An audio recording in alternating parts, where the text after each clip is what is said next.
ADO.NET video series. In this session, we'll learn about what ADO.NET is, what are .NET data providers. So what's ADO.NET? ADO.NET is not a different technology altogether. In simple terms, you can think of ADO.NET as a set of classes or framework that can be used to interact with data sources like databases and XML files. The data from these data sources can then be consumed in any .NET application. ADO stands for Microsoft ActiveX Data Object. ASP.NET Web Applications, Windows applications, and console applications. These are a few of the different types of .NET applications that uses ADO.NET to connect to a database, execute commands, and then retrieve data and display that data within those applications. Let's actually look at a simple example of how to actually connect to a database, execute some commands against that database, and then retrieve data and display it in an application.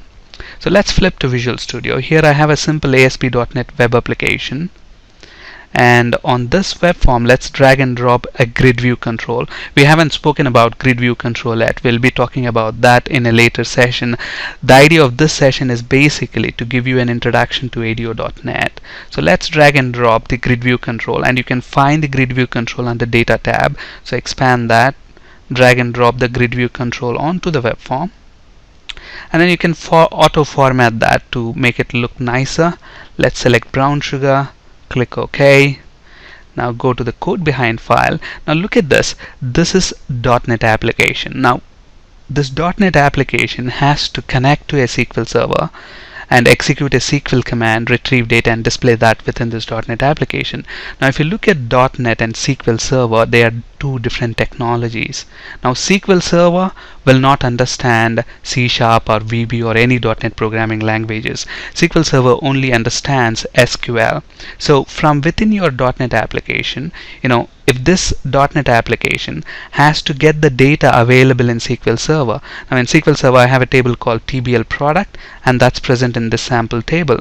So obviously if the .NET application has to communicate with SQL Server and retrieve data from there, the .NET application first must establish a connection to SQL Server. Next it has to prepare a SQL command and issue that command to the server and execute that. And once you have the results back, display that within the application. So obviously we first need to create a connection. Okay. Now remember, we are connecting to the SQL Server. So all the classes that help me to connect to SQL Server are present in a namespace called system.data.sql client. Okay, system.data.sql client. So first of all I need to establish the SQL connection. So SQL connection con is equal to new SQL connection. Now don't worry about these objects, we will be talking about them in a very great detail in a later session.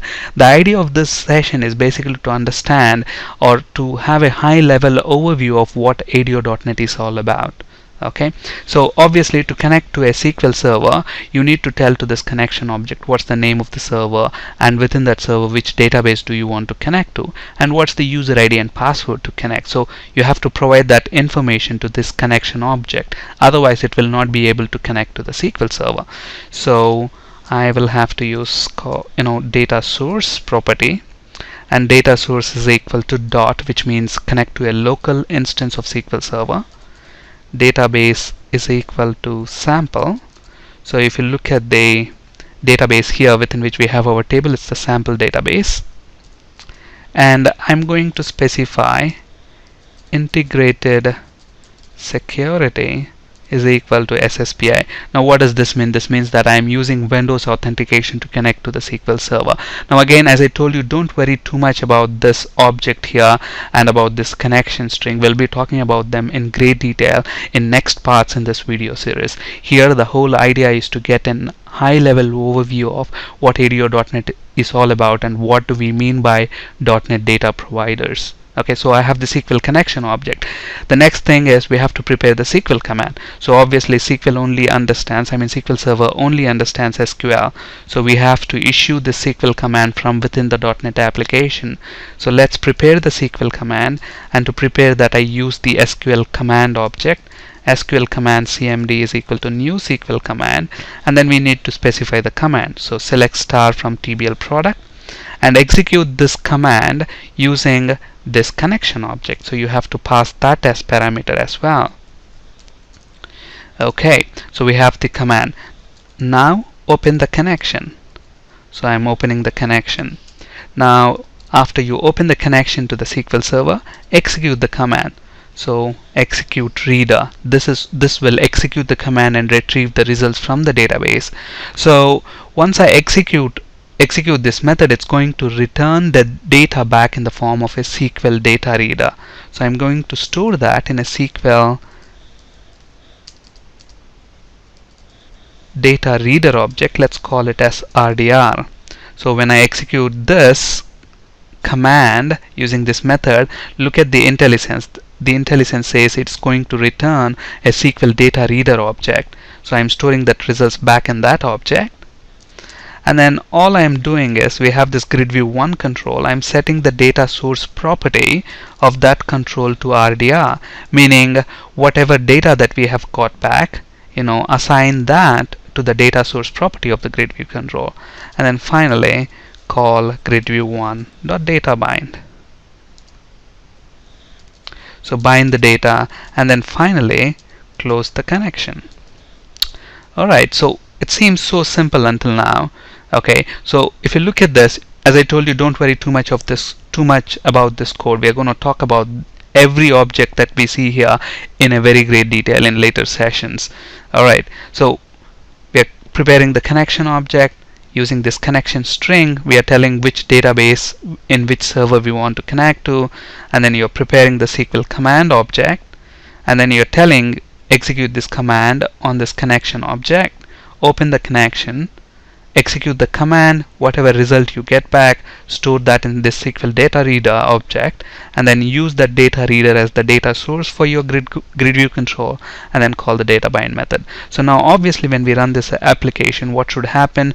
The .NET application should establish a connection to the SQL Server, issue this command select star from TBL product, execute that, retrieve the result, and bind that to this GridView control that we have. And as you can see, the result is here. Now if you notice here, I'm connecting to the SQL Server. Okay, so my backend is SQL Server for this application, for the .NET application. Now can a .NET application get data from an Oracle database? Absolutely, it can get data from any database. Okay, any database, not only databases, even from XML files, text files, etc. Okay, now we know how to connect to SQL Server. Now how do I connect to Oracle Server? Now again, it's very simple. Now can I use the SQL connection object, SQL command, and SQL data reader objects to connect to Oracle database? No, different databases use different protocols. So obviously there are no universal set of classes that can actually accomplish that. So if you want to connect to SQL Server, you are using the classes SQL connection, SQL command, SQL data reader that's present in this namespace system.data.sql client. Okay, now let's say I want to connect to an Oracle database. Then how do I do that? Now, if you know how to connect to one database, then connecting to another database is no big deal. It's just that you use a different class, different objects. But the concept is the same. You have to prepare the connection object, you have to prepare the command, you have to execute that, and then store the results in a reader object, and then bind that to a control. So let's look at that. So let's say let's comment these lines for the time being. Actually, let me copy those and then comment those lines. So I'm copying them. Let's paste that. Let's uncomment these lines now. So now if I want to connect to Oracle database, all I do is, instead of saying SQL connection, I say Oracle connection. And remember, this Oracle connection is actually present. If I say system.go-to-definition, this is present in system.data.oracle client namespace. Okay, so Oracle connection is equal to new Oracle connection. And instead of using SQL command, as you might have guessed by now, you use Oracle command. Is equal to new Oracle command, because the data source that I am talking to is now going to be Oracle. And again, instead of SQL data reader, Oracle data reader command dot. Look at this. The exact same code. All I have changed is instead of using SQL connection, I'm using Oracle connection. Instead of using SQL command, we are using Oracle command. Instead of using SQL data reader, we are using Oracle data reader. Okay, and another difference is that this Oracle connection is actually present in system.data.oracle client namespace. So what we can say from this is that if you look at the presentation, data provider, .NET data provider for SQL Server is system.data.SQL client, meaning all the classes that will help us connect to SQL Server, execute commands, and then retrieve data back are present in system.data.SQL client. And if the database is Oracle, then those set of classes are present in system.data.oracle client. Another common naming pattern that you have to observe here is if it's SQL Server, the prefix that we are using is SQL. If it's Oracle, the prefix for the objects that we are using is Oracle, Oracle connection, Oracle command, Oracle data reader. And similarly, if the data source is an OLEDB data source, OLEDB data sources meaning data sources like Microsoft Access, Excel, etc. Okay, so if you want to connect to them and then get data, you use OLEDB connection, OLEDB command, etc. OLEDB data reader, and those are present in the namespace system.data.oledb. So I can now say, if I want to connect to an OLEDB data source, OLEDB, look at that, OLEDB command, OLEDB connection, OLEDB data adapter. Now what is OLEDB data adapter? Don't worry about that. We are going to talk about that later in this series. Okay. And similarly, if you want to connect to any ODBC data source, you use ODBC connection, ODBC command, ODBC data adapter, etc. Okay, so basically data provider means the set of classes that can actually talk to a specific data source and then provide data to a .NET application. So we can say .NET data provider for SQL Server is system.data.SQL client, because all the classes that can help us to connect to SQL Server are actually present in system.data.SQL client namespace. Okay, so these are different .NET data providers, and it's very important that we understand these terms, because that makes our communication at workplaces easy. And not only that, when you read some articles on the internet, there's a lot of technical jargon. So if you want to understand those articles properly, it's important that we understand these terms. Okay, so just to give you, if you look at this here, this is a web application, right? We were able to connect to a SQL Server database using web application. Now using .NET, it's not just web applications that we develop. We can develop Windows applications, console applications, web services. There are different types of applications that we can develop with .NET. So all the web applications, all the different types of applications use, if at all, if they want to display data, then they have to use ADO.NET. So it's not just specific to an ASP.NET web application developer. Everybody needs to know ADO.NET. Okay, so here if you look at this, web, Windows console, any type of .NET application uses ADO.NET. Okay, within ADO.NET we know that we have got, let me actually show you an example. Here we have just seen how to work with a console application. I actually have a Windows application that I have just written now, which can connect to a SQL Server. So if you look at this, I have Windows Forms application. In Windows Forms application, we have a control called Data Grid View control. So if you look at the form, this control is the Data Grid View control that I have dragged and dropped on this form. And if you look at the code behind for that form, look at that. I'm using SQL connection, SQL command, SQL data reader, and then I'm using that as the data source for our grid view control. I'm closing the connection. So whether it is Windows or web, you still use ADO.NET. So when I run this application, see that it's the same data. My Windows application is using ADO.NET to connect to a data source, in this case SQL Server, retrieve data and display it. So no matter what type of .NET application you are developing, if at all, if you want that application to work with some databases, then you will have to use ADO.NET. So any type of .NET application uses ADO.NET. Within ADO.NET, we know there are several objects: connection object, command object, data reader object. These three objects we have seen today, a simple example.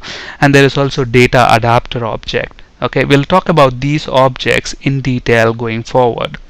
Okay, and then there is this data set which is colored differently. Depending on the provider, the connection, command, data reader and data adapter objects are going to have a different prefix. For example, if the provider is system.data.sql client, then it's going to be SQL connection, SQL command, SQL data reader and SQL data adapter. If you're going to interact with Oracle database, then you use the system.data.oracle client, which is the .NET data provider for Oracle. Okay, so in that case, the connection is going to be Oracle connection, Oracle command, Oracle data reader, Oracle data adapter. Okay, and the same logic applies for OLEDB and ODBC data providers. But whereas when you consider data set, we don't have SQL data set or Oracle data set. No, it's just data set, because once we connect to a database, execute the commands and get the data into .NET, we can store that in a data set object. Okay, in a disconnected fashion. So this is not tied to any provider. In fact, this data set is actually present in system.data namespace. It's not present in the provider namespace. So if you actually go back to our application, so when you say system.data look at that, I can find the data set within system.data set. Okay, so this is not present in system.data.sql client or system.data.oracle client. Okay, it's not provider specific. That's why I colored that a little different. We will be talking about these objects anyway in a greater detail in the next sessions of this video series. Okay, and then these different providers talk to different databases. SQL client obviously talks to SQL Server, Oracle client talks to Oracle, OLEDB to OLEDB, and many other data sources there. On this slide, you can find resources for ASP.NET, C#, and SQL Server interview questions. That's it for today. Thank you for listening. Have a great day.